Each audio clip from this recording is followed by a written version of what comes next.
시청자 여러분 안녕하십니까? 조국의 전격적인 사퇴. 처음에 이 정권은 조국이 설사 기소되더라도 대법원의 확정 판결 전까지 법무부 장관을 유지시킬 그럴 기세로 밀어붙였습니다.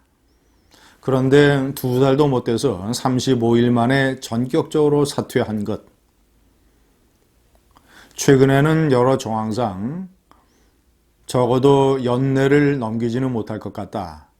그보다 좀 더 앞당겨지면 12월 초 정기국회가 끝난 직후 사퇴하는 것이 불가피하다라는 여러 가지 정황이 잡히기는 했습니다만은 그보다도 한 달 보름 정도 앞당겨서 전격적으로 사퇴를 한 진짜 이유는 무엇일까? 여러 가지 정황상 조국과 청와대 그리고 민주당의 핵심 지도부 사이에 사전 조율이 있었던 것이 거의 분명해지고 있습니다. 여러 가지 정황상 가장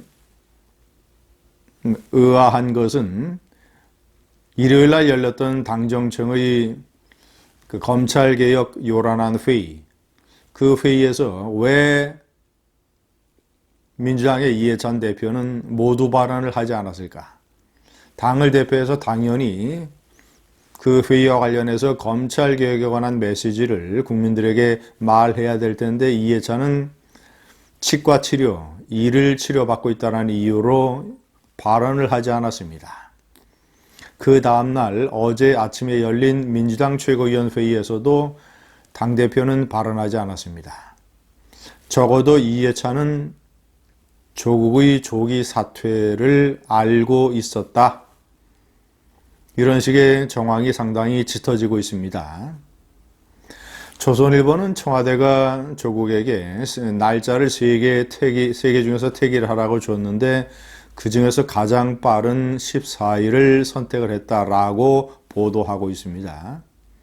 이것도 충분히 있을 수 있는 얘기입니다. 자, 그렇다면, 그리고 어제 월요일 아침 일찍서부터 리얼미터의 여론조사 결과가 인터넷에 나돌기 시작했습니다. 자, 그렇다면 적어도 당정 핵심부는 그보다 하루 정도 앞당겨서 정보를 입수하지 않았을까? 그런데 놀랍게도 충격적이게도 문재인의 지지율은 계속 떨어지고 있습니다만은 41.4% 또다시 최저를 기록했고 그보다 더 충격적인 것은 민주당과 한국당이 거의 동률이며 더욱더 쇼킹한 것은 11일 그러니까 한글날 집회 이틀 후죠. 11일 그 당일 조사에서는 한국당의 지지율이 민주당을 역전했다는 것. 이 정보가 적어도 일요일 오전 당정 핵심부에게 입수되지 않았을까? 때문에 당정회의에서 이해찬은 조국의 조기 사퇴가 불가피하다라는 어떤 당정 간의 합의 조율하에 발언을 하지 않은 것 아닌가? 이렇게 생각이 듭니다. 그 외에 몇 가지 미스테리를 한번 점검을 해보겠습니다. 첫 번째, 왜 14일인가? 물론 검찰개혁 회의를 그 전날 하고 그 다음에 검찰개혁문을 발표하고 그 전날 회의 때만 해도 하여튼 무슨 일이 있어도 끝까지 검찰개혁을 해내겠다라고 공언을 했던 조국. 자, 조국이 어저께 오후 1시 반에 엠박으로 입장문을 발표를 한 것을 따지고 보면 입장문을 써놓은 데에 시간이 걸렸을 것입니다. 아니면 이렇게도 생각할 수 있습니다. 언제든지 사퇴의 순간이 올 테니까 사퇴문을 미리 써서 준비해 놓을 수가 있었죠. 자, 그런데 가장 설득력 있는 얘기는 오늘 15일 예정된 법무부에 대한 국정감사. 국감에서는 위증을 하게 되면 국회에서의 증언 및 감정에 관한 법률에 따라서 위증죄로 처벌받게 됩니다. 그 벌이 아주 중합니다. 징역 1년 이상 10년 이하의 징역. 물론 위원회가 합의해서 고발을 해야 되지만 설사 더불어민주당이 합의를 해주지 않는다 하더라도 한국당이 계속 위증제의 공세를 지속하게 된다면 정권과 조국에게 커다란 부담이 됩니다.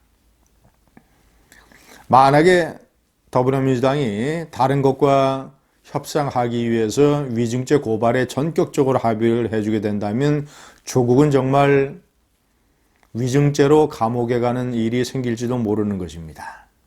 이것이 조국에게 얼마나 걱정스러운 일이 됐겠습니까?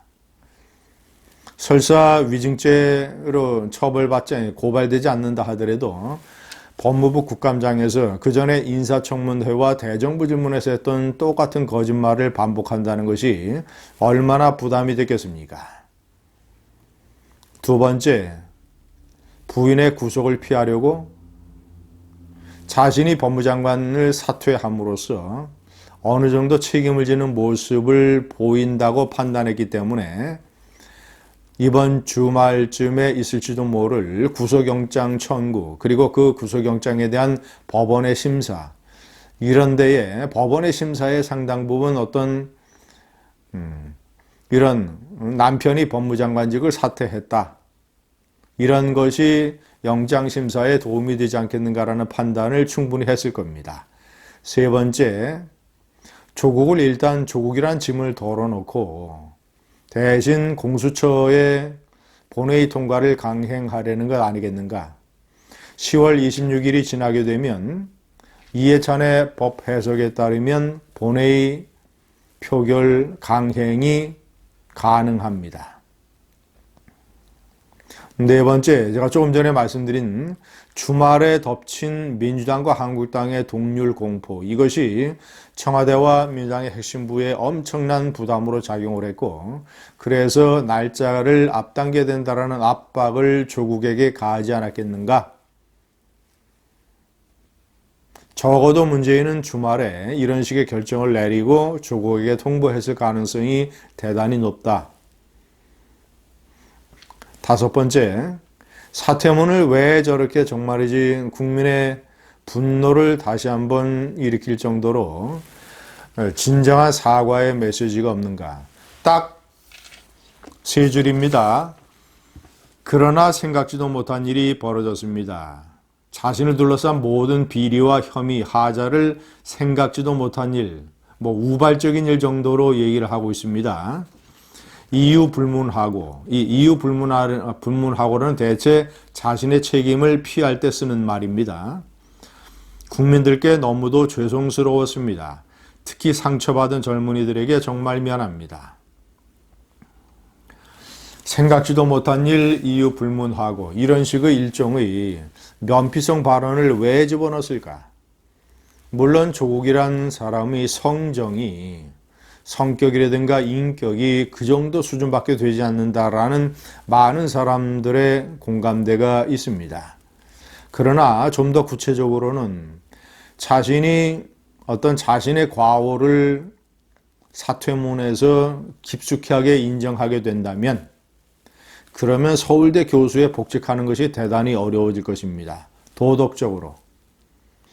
자신은 서울대 교수에 복직하기 위해서 일단 모든 것은 내 가족의 문제이지 나하고는 직접적인 관련이 없다. 내가 무슨 기소되거나 아니면 내가 무슨 범법의 혐의가 있는 것 아니지 않느냐라는 명분을 암묵적으로 제시할 겁니다. 이런 입장을 유지하기 위해서는 사퇴문에 자신의 잘못이나 과오를 너무 중량감 있게 넣어서는 안 됐겠죠. 자, 마지막으로 여섯 번째, 문재인은 왜 국민에게 사죄하지 않을까요? 문재인은 참 기가 막힌 국민에게 송구스럽다. 진통을 유발해서 국민에게 송구스럽다라고 얘기했습니다. 그리고 검찰과 언론을 비판을 했고, 그리고 조국이 어려움을 묵묵히 견뎌내서 검찰 개혁에 동력을 제공했다라고 조국을 오히려 치켜 세웠습니다.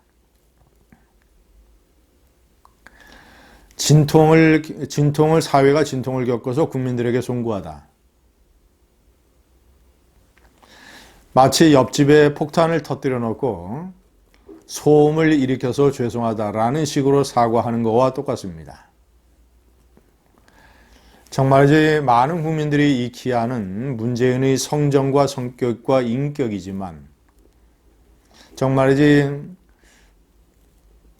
35일 동안이면 나라가 완전히 두동강나고 이런 식으로 많은 국민이 심적인 고초를 겪고 정말이지 국가에게 커다란 손실이 발생했는데도 이렇게밖에 얘기하지 않는 문재인. 가장 심각한 미스테리입니다. 감사합니다.